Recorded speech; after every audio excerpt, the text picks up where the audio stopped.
देखिए, बिहार में कभी भी अगले मुख्यमंत्री के नाम का ऐलान हो सकता है, लेकिन अगर ये नाम सम्राट चौधरी का हुआ तो नीतीश कुमार सबसे ज्यादा गदगद हो जाएंगे। नीतीश कुमार की सहमति से सम्राट चौधरी बिहार के अगले मुख्यमंत्री बनाए जा सकते हैं। अंदर खाने में ये चर्चाएं सबसे ज्यादा गर्माहट के साथ हो रही हैं। तो बिहार का अगला मुख्यमंत्री बीजेपी कभी भी घोषित कर सकती है, बड़ा ऐलान हो सकता है और टॉप पर चल रही है सम्राट चौधरी। लेकिन सबसे बड़ा सवाल कि अगर सम्राट चौधरी बिहार के अगले मुख्यमंत्री बनते हैं तो इससे नीतीश कुमार को क्या फायदा होगा, इससे बीजेपी की बिहार में क्या राजनीति होगी, ये दो बड़े महत्वपूर्ण सवाल। और तीसरा इससे भी महत्वपूर्ण सवाल कि फिर सत्ता में काबिज बीजेपी और नीतीश कुमार की पार्टी जदयू में ज्यादा ताकतवर कौन रहेगा। नमस्कार, मैं अर्पिता और आप देख रही हैं पियो भारत। दरअसल जदयू ने साफ कर दिया है, नीतीश कुमार ने साफ कर दिया है कि बीजेपी जिसे भी अगला मुख्यमंत्री बनाएगी उसे जदयू की सहमति से ही बनाएगी। यानी नीतीश कुमार जिसे चाहेंगे बीजेपी को उसे ही मुख्यमंत्री बनाना पड़ेगा। और अंदर खाने ये खबर चल रही है बड़ी तेजी से कि सम्राट चौधरी को बिहार का अगला मुख्यमंत्री नीतीश कुमार बनाना चाहते हैं। चर्चा ये भी है कि बीजेपी भी सम्राट चौधरी के नाम पर दांव खेल सकती है, क्योंकि सम्राट चौधरी अगर बिहार के अगले मुख्यमंत्री बनते हैं तो दो बड़े फायदे नीतीश कुमार को, दो बड़े फायदे बीजेपी को हो सकते हैं। बिहार में मिली इस प्रचंड जीत के पीछे की अगर आप राजनीति समझेंगे तो बिहार के अगले मुख्यमंत्री को भी आप बखूबी समझ जाएंगे कि किसका नाम हो सकता है। दरअसल जदयू इस वक्त 85 विधायकों के साथ बिहार की दूसरी सबसे बड़ी पार्टी है। पहले नंबर पर भारतीय जनता पार्टी यानी कि बीजेपी 89 विधायकों के साथ बनी हुई है। देखिए, कुल मिलाकर ये जो जीत मिली है बिहार में, इसमें एक बड़ा अहम रोल रहा है नीतीश कुमार का, कुर्मी कुशवाहा फैक्टर का। और इस फैक्टर को किसी भी कीमत पर नीतीश कुमार तोड़ना नहीं चाहते हैं। नीतीश कुमार चाहते हैं कि इसी जातिगत समीकरण पर बिहार की राजनीति आगे बढ़ती रहे। 20 साल जो लवकुश को साधते हुए नीतीश कुमार सत्ता पर काबिज रहे, इसी पर बीजेपी भी काम करे और इस समीकरण को टूटने ना दे, इस वर्ग को नाराज ना करे।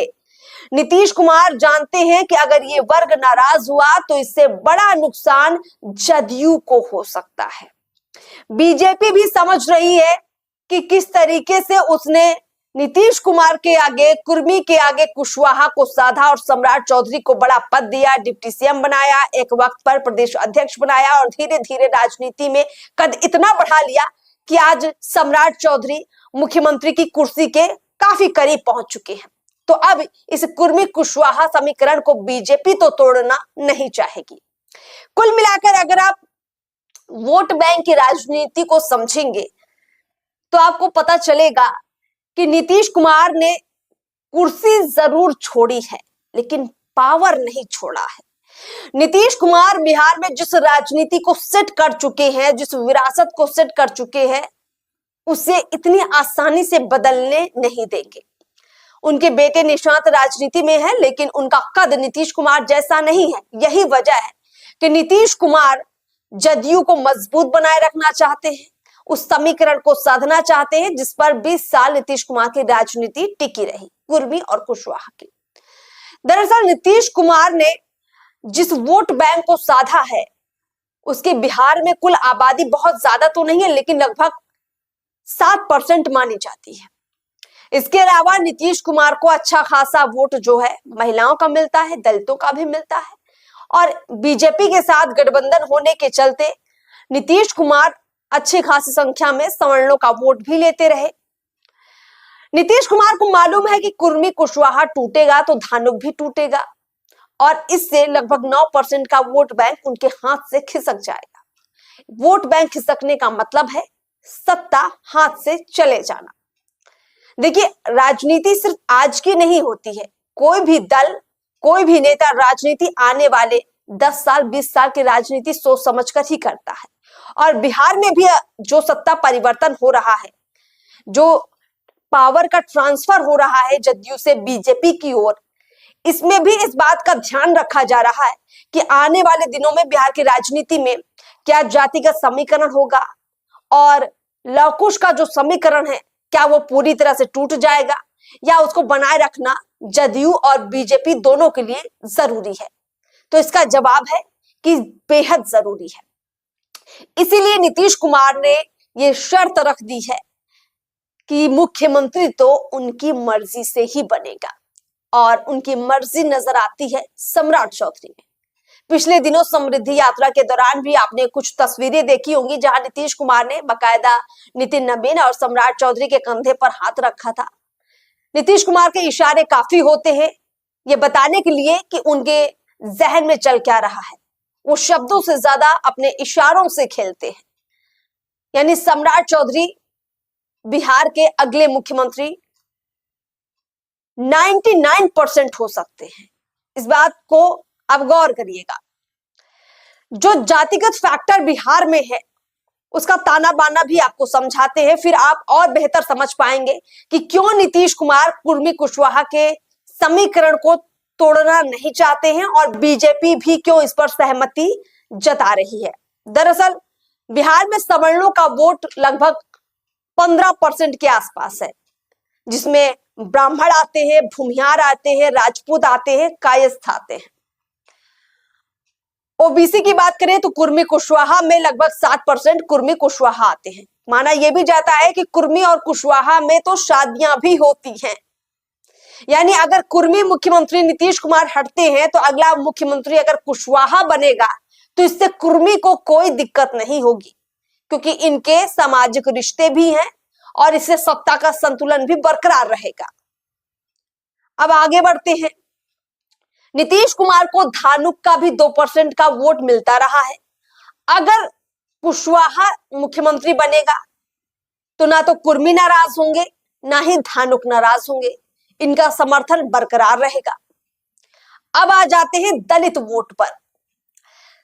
दलित वोट बैंक की राजनीति इस वक्त बिहार में सबसे मजबूती से चिराग पासवान कर रहे हैं, जीतन राम मांझी कर रहे हैं। चिराग पासवान को तो अच्छा खासा समर्थन मिलता है और ये लगभग 19% वोट है। एनडीए का हिस्सा है चिराग पासवान, बीजेपी के साथ खड़े हैं, जीतन राम मांझी भी बीजेपी के साथ खड़े हैं, तो ये 19% भी एनडीए के साथ खड़ा मानकर चलिए। कुल मिलाकर जो परसेंटेज बनता है लगभग 42 से 43% वोट ऐसा है जो एनडीए का अभी मजबूत वोट बैंक है। अगर सत्ता का ट्रांसफर होता है और नीतीश कुमार की राजनीतिक विरासत कुर्मी से आगे बढ़कर कुशवाहा में जाती है, तब भी यही वोट बैंक बरकरार रहेगा, इसमें फूट नहीं पड़ेगी।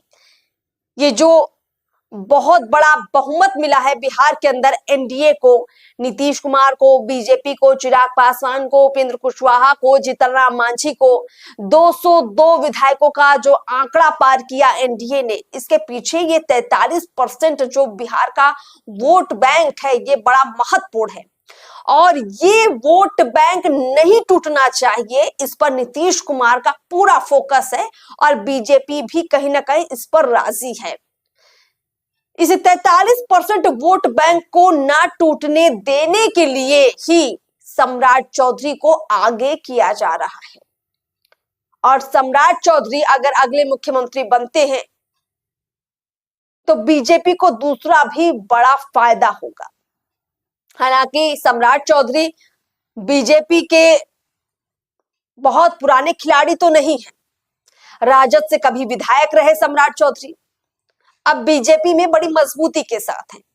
असम वाला आप उदाहरण ले सकते हैं, जैसे असम में हेमंता बिस्वा कांग्रेस में कभी थे, बड़ी मजबूती से थे, बाद में बीजेपी में आए, तो अब कई लोगों को लगता है कि ये बीजेपी के ही हैं, लेकिन सम्राट चौधरी को भी थोड़ा वैसा और काम करना पड़ेगा और इसमें मेहनत भी सम्राट चौधरी काफी कर रहे हैं।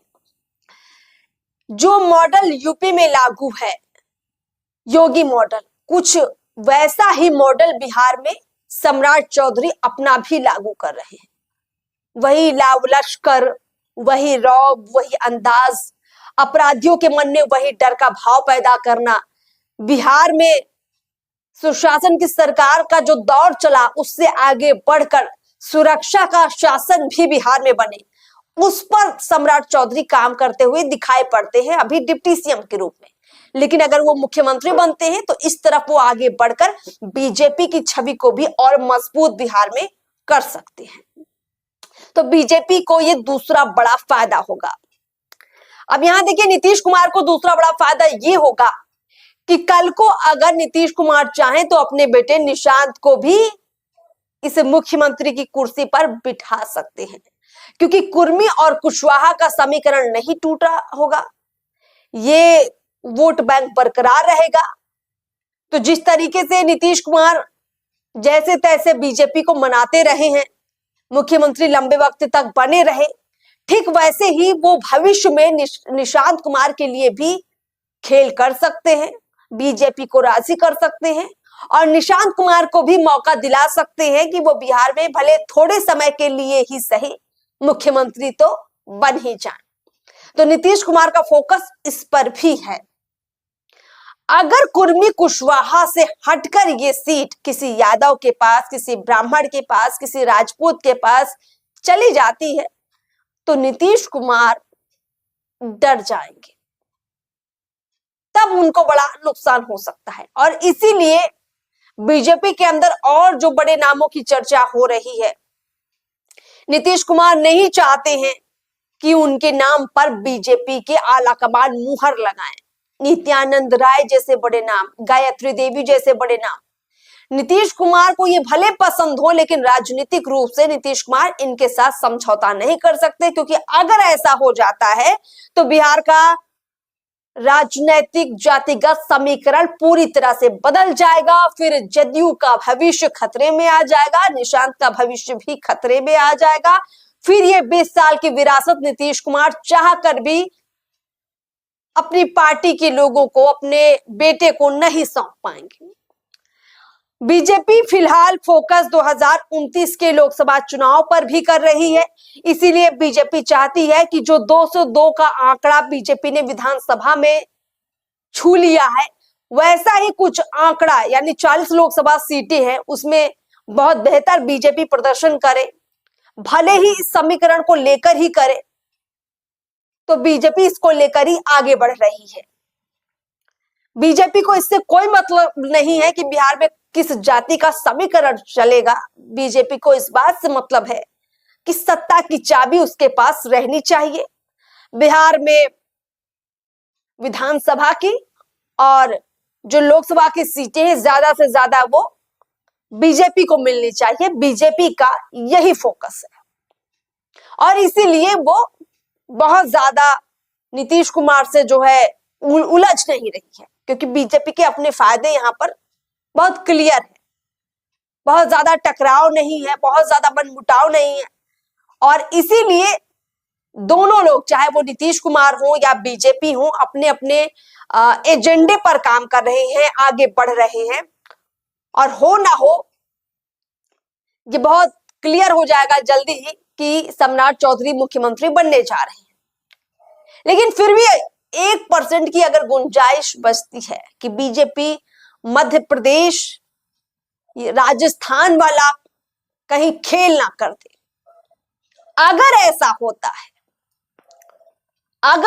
होता है तो बीजेपी सत्ता से न सिर्फ नीतीश कुमार को बेदखल कर रही है, बल्कि ये मानकर चलिए कि फिर वो राजद की राजनीति को भी स्वाहा कर रही है, तेजस्वी यादव की राजनीति को भी वो स्वाहा कर रही है।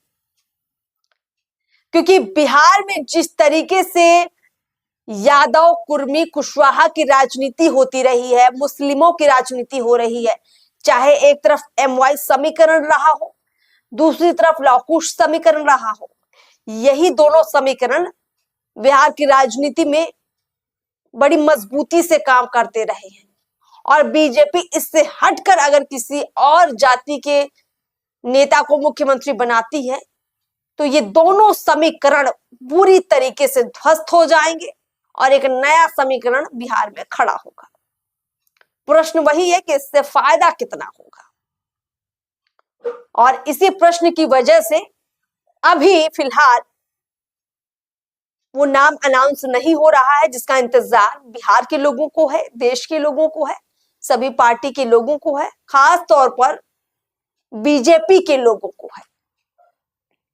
संभावनाएं कई हैं, लेकिन अगर नीतीश कुमार के चश्मे से देखें, उनको खुश करने के नजरिए से देखें, तो सम्राट चौधरी का नाम फाइनल मानकर चलिए।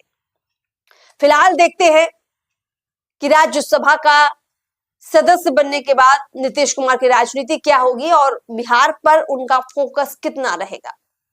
नाम कभी भी सामने आ सकता है और इस नाम के सामने आने के साथ ये साफ हो जाएगा कि बिहार में अब किसका समीकरण चलेगा और आगे की राजनीति क्या होगी।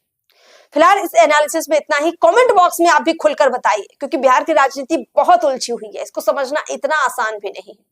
जब आपको लगता है आपने इसको समझ लिया है तो ये और मुश्किल हो जाती है। इसलिए कमेंट बॉक्स में आप भी अपनी राय जरूर देते रहिए। नमस्कार।